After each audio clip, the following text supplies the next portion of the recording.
Welcome, and thank you for taking the time to watch this video on the fundamentals of hail estimating. I'm Doug Best, the General Manager of Canadian Hail Repair, the nation's largest independent hail repair firm. Today you will be taken through the steps of proper estimating techniques, helping you generate a more accurate estimate. This will lead to fewer supplements and faster claims resolution. When assessing the vehicle's damage, our first step will be properly seeing the dents. To begin, we are going to wash and wipe down the entire vehicle.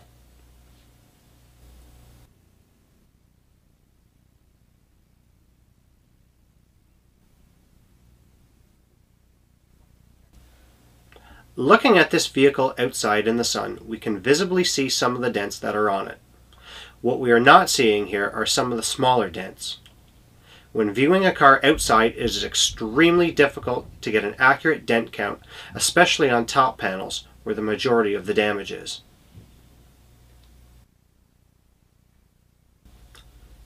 To ensure no dents are missed, the car has to be indoors and under proper hail lights for optimal identification of the damaged areas.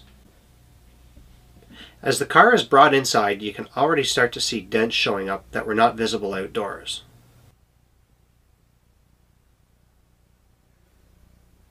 First, it is important to check all panels of the vehicle with a magnet to identify whether the panel is steel or aluminum.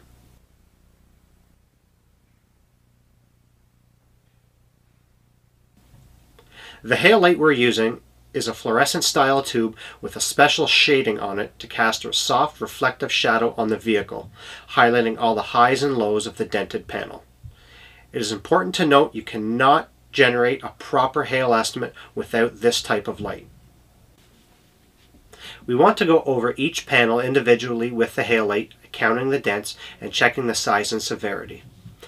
As we look the length of each panel, notice the technician's head moving up and down, ensuring every aspect and angle of this panel is checked for damage. While each panel is being checked, we want to identify any dents that cannot be repaired with paintless dent removal. A couple examples of that would be dents that have poor access or where the paint has been damaged. As we can see here, there is damage to the side panel that is not a result of hail damage, but rather a door ding. Since we're already doing a repair on this panel, as a courtesy to the customer, this dent will be repaired at no charge.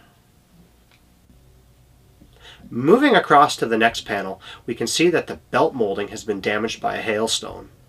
We will circle this damage and make the adjuster aware of it. When it comes to the difficulty of a repair, there are a few issues that could come up. The first issue is aluminum. Due to the fact that the aluminum does not have the molecular memory that sheet metal does, the area surrounding the dent is not trying to pull it back up to its original shape. It may take a technician up to 3 times longer and require more precision pushes on the dent versus a regular steel panel. This means repair times are significantly increased, though repairs are still possible.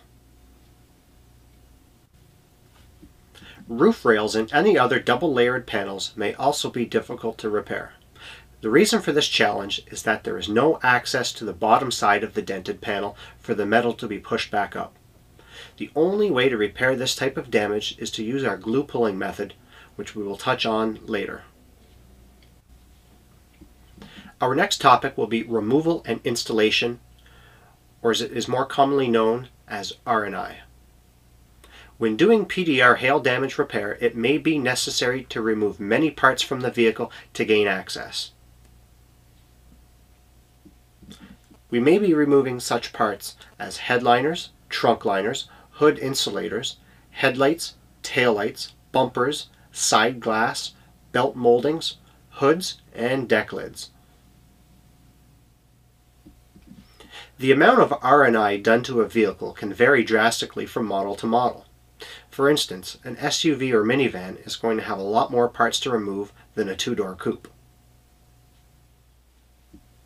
R&I costs are determined by using either the book time published by Mitchell or Autodesk estimating systems, or can be calculated on a flat rate system. The hail matrix. The Hale matrix is a guide used for determining the cost of repairing each panel, factoring in the size, severity, and quantity of dents. There are 3 sizes of dents used in this matrix: dime, quarter, and toonie. Any dent larger than a toonie is classified as an oversized dent and subject to additional charges.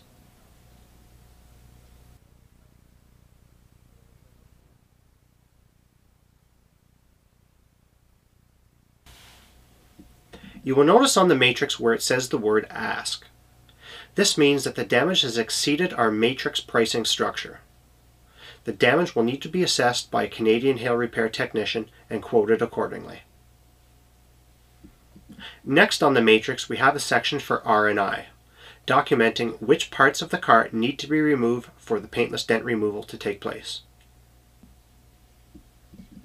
Now I will explain some of the notes at the bottom of the matrix. Roof repairs on minivans, SUVs, and extended cab trucks add 25%. This is because these vehicles pose more of a challenge and are more time-consuming to repair than a regular sedan, for instance. Double panels or aluminum panels add 25%. Once again, these panels are tougher and more time-consuming than regular steel panels to perform a repair on.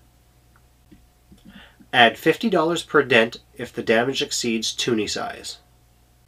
Maximum of 25% upcharge per panel.